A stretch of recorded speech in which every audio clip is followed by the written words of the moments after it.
Assalamualaikum warahmatullahi wabarakatuh. Nah, kawan-kawan, setelah pada pertemuan sebelumnya kita membahas mengenai subbab makna hak dan kewajiban warga negara. Pada pertemuan kali ini kita akan membahas mengenai substansi hak dan kewajiban warga negara dalam Pancasila, yang dimana pada pembelajaran kali ini kita akan mempelajari mengenai beberapa materi pokok, yang diantaranya yaitu hak dan kewajiban warga negara dalam nilai dasar sila-sila Pancasila, dan juga hak dan kewajiban warga negara dalam nilai instrumental sila-sila Pancasila, yang isinya adalah hak atas kewarganegaraan, kesamaan kedudukan dalam hukum dan pemerintahan, hak atas pekerjaan, dan penghidupan yang layak bagi kemanusiaan, dan lain sebagainya. Nah, untuk pengertian substansi dan hak asasi manusia sendiri, Bapak akan menjelaskan mengenai pengantarnya. Untuk mengenal dan memahami hakikat yang terkandung di dalam substansi hak dan kewajiban asasi manusia dalam Pancasila, tentu kita perlu memahami apa yang dimaksud dengan substansi. Merujuk definisi atau pengertian yang di dalam Kamus Besar Bahasa Indonesia, substansi adalah isi, pokok, inti, unsur, zat atau watak yang sebenarnya dari sesuatu.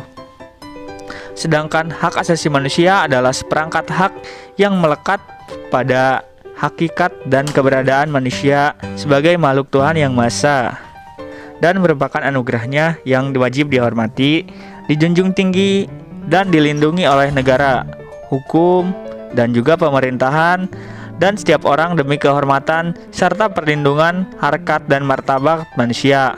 Itu merupakan isi Undang-Undang Nomor 39 Tahun 1999. Nah, untuk karakteristik hak dan kewajiban asasi manusia dalam Pancasila, salah satu karakter hak dan kewajiban asasi manusia adalah bersifat universal. Artinya, hak dan kewajiban asasi merupakan sesuatu yang dimiliki dan wajib dilakukan oleh setiap manusia di dunia tanpa membeda-bedakan suku, bangsa, agama, ras, maupun golongan. Oleh karena itu, setiap negara wajib menegakkan hak asasi manusia. Akan tetapi, karakteristik penegakan hak asasi manusia berbeda-beda antara negara yang satu dengan negara yang lainnya. Ideologi, kebudayaan, dan nilai-nilai khas yang dimiliki suatu negara akan memengaruhi pola penegakan hak asasi manusia di suatu negara.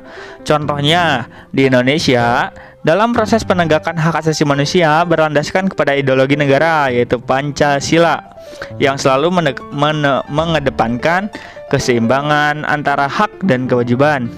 Pancasila merupakan ideologi yang mengedepankan nilai-nilai kemanusiaan. Pancasila sangat menghormati hak dan kewajiban asasi setiap warga negara maupun bukan warga negara Indonesia. Lalu bagaimana Pancasila menjamin itu semua? Pancasila menjamin hak dan kewajiban asasi manusia melalui nilai-nilai yang terkandung di dalamnya. Nilai-nilai Pancasila dapat dikategorikan menjadi 3, yaitu nilai dasar, nilai instrumental, dan nilai praksis.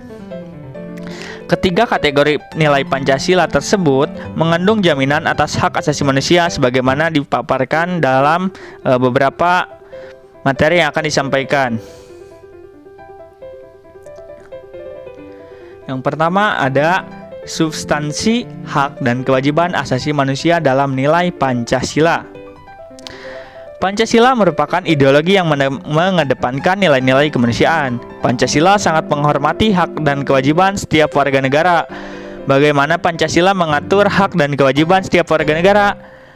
Pancasila menjamin hak asasi manusia melalui nilai-nilai yang terkandung di dalamnya. Nilai-nilai Pancasila dapat dikategorikan menjadi 3, yaitu nilai dasar, nilai instrumental, dan nilai praksis.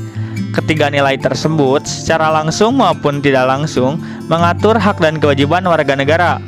Nilai dasar berkaitan dengan hakikat kelima sila Pancasila, yaitu nilai ketuhanan yang Maha Esa, nilai kemanusiaan yang adil dan beradab, nilai persatuan Indonesia, nilai kerakyatan yang dipimpin oleh hikmat kebijaksanaan dalam permusyawaratan perwakilan, dan nilai keadilan sosial bagi seluruh rakyat Indonesia. Nilai-nilai dasar tersebut bersifat universal, sehingga di dalamnya terkandung cita-cita, tujuan, serta nilai-nilai yang baik dan benar. Nilai dasar ini bersifat tetap dan melekat pada kelangsungan hidup negara. Untuk lebih jelasnya, saya akan menjelaskan per poin. Yang pertama, ketuhanan Yang Maha Esa menjamin hak kemerdekaan untuk memeluk agama, melaksanakan ibadah, dan nilai dan kewajiban untuk menghormati perbedaan agama. Kewajiban yang adil dan beradab menempatkan hak setiap warga negara pada kedudukan yang sama di dalam hukum, serta memiliki kewajiban dan hak-hak yang sama untuk mendapatkan jaminan dan perlindungan hukum. Persatuan Indonesia mengamanatkan adanya unsur pemersatu di antara warga negara dengan semangat gotong royong, saling membantu, saling menghormati, rela berkorban, dan menempatkan kepentingan bangsa dan negara di atas kepentingan golongan pribadi ataupun golongan. Hal ini sesuai dengan prinsip hak asasi manusia bahwa hendaknya sesama manusia bergaul satu sama lainnya dalam semangat persaudaraan. Kerakyatan yang dipimpin oleh hikmat kebijaksanaan dalam permusyawaratan perwakilan dicerminkan di dalam kehidupan pemerintahan, bernegara, dan bermasyarakat yang dilakukan tanpa adanya tekanan, paksaan, ataupun intervensi yang membelenggu hak-hak partisipasi masyarakat. Dan yang terakhir, ada keadilan sosial bagi seluruh rakyat Indonesia, mengakui hak milik perseorangan dan dilindungi pemanfaatannya oleh negara, serta memberikan kesempatan sebesar-besarnya kepada masyarakat. Selanjutnya ada substansi hak dan kewajiban asasi manusia dalam nilai instrumental Pancasila. Nah, nilai instrumental sendiri merupakan penjabaran dari nilai-nilai dasar Pancasila. Nilai-nilai instrumental sifatnya lebih khusus dibanding dengan nilai dasar. Dengan kata lain, nilai-nilai instrumental merupakan pedoman pelaksanaan kelima Pancasila.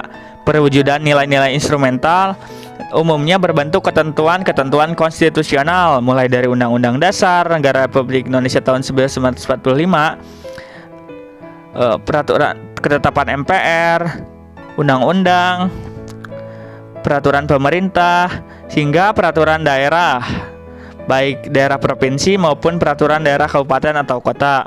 Hak dan kewajiban asasi manusia juga dijamin dan diatur oleh nilai-nilai instrumental Pancasila. Apabila Anda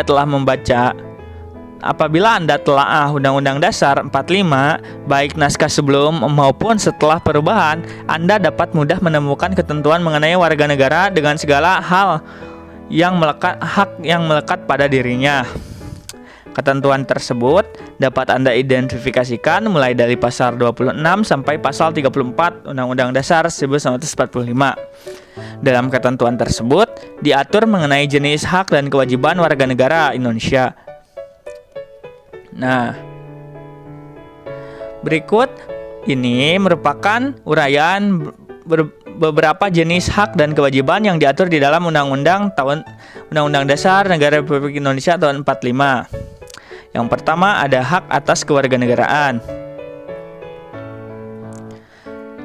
Hak siapa yang menjadi warga negara dan siapakah yang menjadi warga negara dan penduduk Indonesia? Pasal 26 ayat 1 dan 2 dengan tegas menjawab pertanyaan tersebut.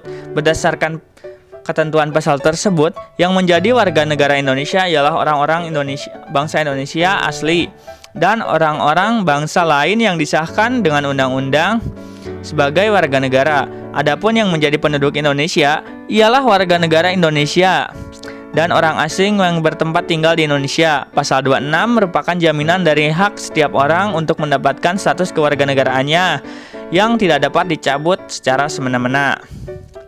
Selanjutnya ada kesamaan kedudukan di dalam hukum dan pemerintahan. Negara Republik Indonesia menganut asas bahwa setiap warga negara mempunyai kedudukan yang sama di mata hukum dan pemerintahan. Pasal 27 ayat 1 menyatakan bahwa segala warga negara bersamaan kedudukannya di dalam hukum dan pemerintahan, dan wajib menjunjung hukum dan pemerintahan itu dengan tidak ada kecualinya. Hal ini menunjukkan adanya keseimbangan antara hak dan kewajiban dan tidak ada diskriminasi di antara warga negara mengenai kedua hal ini. Pasal 27 ayat 1 merupakan jaminan hak warga negara atas kedudukan yang sama di dalam hukum dan pemerintahan, serta merupakan kewajiban warga negara untuk menjunjung menjunjung hukum dan pemerintahan. Selanjutnya yang ketiga ada hak atas pekerjaan dan penghidupan yang layak bagi kemanusiaan. Pasal 27 ayat 2 menyatakan bahwa tiap-tiap warga negara berhak atas pekerjaan dan penghidupan yang layak bagi kemanusiaan. Sebagai peraturan perundang-undangan yang mengatur hal ini seperti yang terdapat di dalam Undang-Undang Agraria, Pengkoperasian, Penanaman Modal, Sistem Pendidikan Nasional, Tenaga Kerja, Perbankan, dan sebagainya, yang bertujuan untuk menciptakan lapangan kerja agar warga negara memperoleh penghidupan yang layak. Yang keempat, ada hak dan kewajiban bela negara. Di dalam pasal 27 ayat 3 menyatakan bahwa setiap warga negara berhak dan wajib ikut serta atas upaya pembelaan negara. Ketentuan tersebut menegaskan hak dan kewajiban warga negara menjadi sebuah kesatuan. Dengan kata lain, upaya pembelaan negara merupakan hak sekaligus menjadi kewajiban dari setiap warga negara. Yang kelima, ada kemerdekaan berserikat dan berkumpul. Di dalam pasal 28 menetapkan hak warga negara untuk berserikat dan berkumpul serta mengeluarkan pikiran secara lisan maupun tulisan dan sebagainya. Dalam ketentuan ini terdapat 3 hak warga negara, yaitu hak kebebasan berserikat, hak kebebasan berkumpul, dan serta hak kebebasan untuk berpendapat. Hak melaksanakan ketiga hak tersebut, setiap warga negara berkewajiban memenuhi berbagai ketentuan yang mengaturnya. Yang keenam ada hak untuk memeluk agama. Pasal 29 ayat 1 menyatakan bahwa negara berdasar atas ketuhanan yang Maha Esa.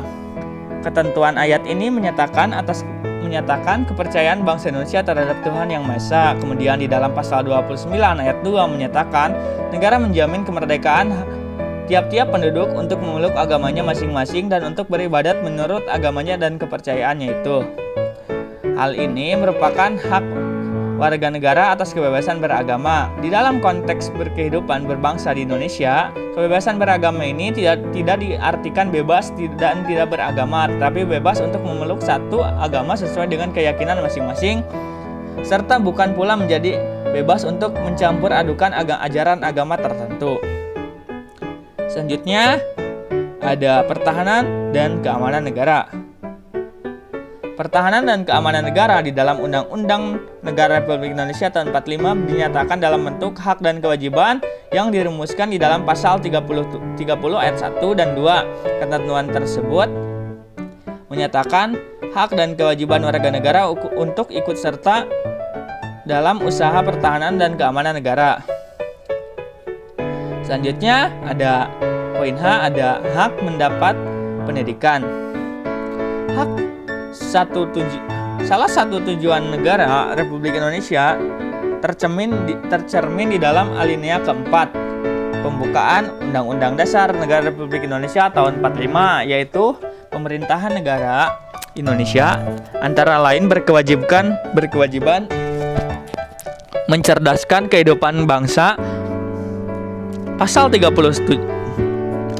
31 ayat 1 Undang-Undang Negara Republik Indonesia tahun 45 menetapkan bahwa setiap warga negara berhak mendapatkan pendidikan. Ketentuan ini merupakan penegasan hak warga negara untuk mendapatkan pendidikan. Selanjutnya di dalam pasal 31 ayat 2 ditegaskan bahwa setiap warga negara wajib mengikuti pendidikan dasar dan pemerintahan wajib membiayainya. Pasal ini merupakan penegasan atas kewajiban warga negara untuk mengikuti pendidikan dasar. Untuk maksud tersebut, pasal 31 ayat 3 Undang-Undang Dasar 45 mewajibkan pemerintahan mengusahakan dan menyelenggarakan satu sistem pendidikan nasional yang meningkatkan keimanan dan ketakwaan serta akhlak mulia dalam rangka mencerdaskan kehidupan bangsa. Di dalam poin I atau kebudayaan nasional Indonesia. Pasal 32 ayat 1 Undang-Undang Dasar menetapkan bahwa negara memajukan kebudayaan nasional Indonesia di tengah peradaban dunia dengan menjamin kebebasan masyarakat dalam memelihara dan mengembangkan nilai-nilai budayanya. Hal ini merupakan penegasan atas jaminan hak warga negara untuk mengembangkan nilai-nilai budayanya. Kemudian pasal 32 ayat 2 disebutkan negara menghormati dan memelihara bahasa daerah sebagai kekayaan budaya nasional. Ketentuan ini merupakan jaminan atas hak warga negara untuk mengembangkan dan menggunakan bahasa daerah sebagai bahasa pergaulan. Poin J. Perekonomian nasional. Pasal 33 Undang-Undang Dasar 45 mengatur tentang perekonomian nasional. Pasal 33 terdiri atas 5 ayat, yaitu sebagai berikut. Yang pertama ada perekonomian disusun sebagai usaha bersama berdasarkan atas kekeluargaan. Cabang-cabang produksi yang penting bagi negara dan yang menguasai hajat hidup orang banyak dikuasai oleh negara. Bumi dan air dan kekayaan alam terkandung di dalamnya dikuasai oleh negara dan dipergunakan untuk sebesar-besarnya untuk kemakmuran rakyat. Yang keempat, perekonomian nasional diselenggarakan berdasarkan atas demokrasi ekonomi dengan prinsip kebersamaan, efisiensi, berkeadilan, berkelanjutan, wawasan lingkungan, kemandirian, serta dengan menjaga keseimbangan, kemajuan, dan kesatuan ekonomi nasional. Poin kelima, ketentuan lebih lanjut mengenai pelaksanaan pasal ini diatur dalam undang-undang. Ketentuan pasal 33 ini merupakan jaminan hak warga negara atas usaha perekonomian dan hak warga negara untuk mendapatkan kemakmuran. Ya, poin K ada kesejahteraan sosial. Masalah kesejahteraan sosial di dalam Undang-Undang Dasar 45 diatur di dalam pasal 34. Pasal ini terdiri atas 4 ayat, yaitu sebagai berikut. Yang pertama, fakir miskin dan anak-anak yang terlantar dipelihara oleh negara. Negara mengembangkan sistem jaminan sosial bagi seluruh rakyat dan memberdayakan masyarakat yang lemah dan tidak mampu sesuai dengan martabat kemanusiaan. Negara bertanggung jawab atas penyediaan fasilitas pelayanan kesehatan dan fasilitas pelayanan umum yang layak. Ketentuan lebih lanjut mengenai pelaksanaan pasal ini diatur di dalam undang-undang. Pasal 34 Undang-Undang Dasar 45 memancarkan semangat untuk mewujudkan keadilan sosial. Ketentuan di dalam pasal ini memberikan jaminan atas hak warga negara untuk mendapatkan kesejahteraan sosial yang terdiri atas hak mendapatkan jaminan sosial, hak mendapatkan jaminan kesehatan, dan mendapatkan fasilitas umum yang layak.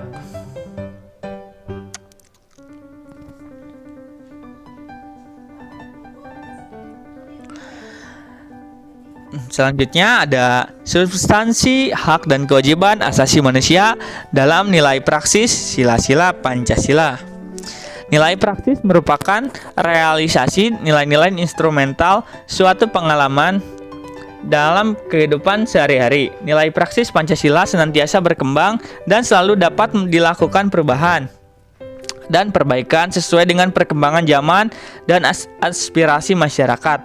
Hal tersebut dikarenakan Pancasila merupakan ideologi yang terbuka.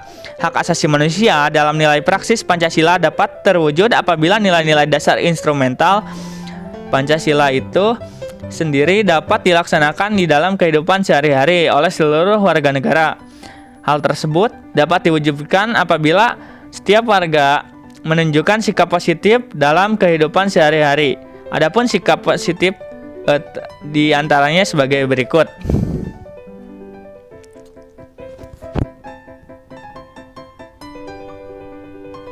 Yang pertama ada sila pertama Pancasila, yaitu ketuhanan yang Maha Esa, dengan sikap yaitu menghormati dan bekerja sama antara umat beragama sehingga terbinanya kerukunan hidup.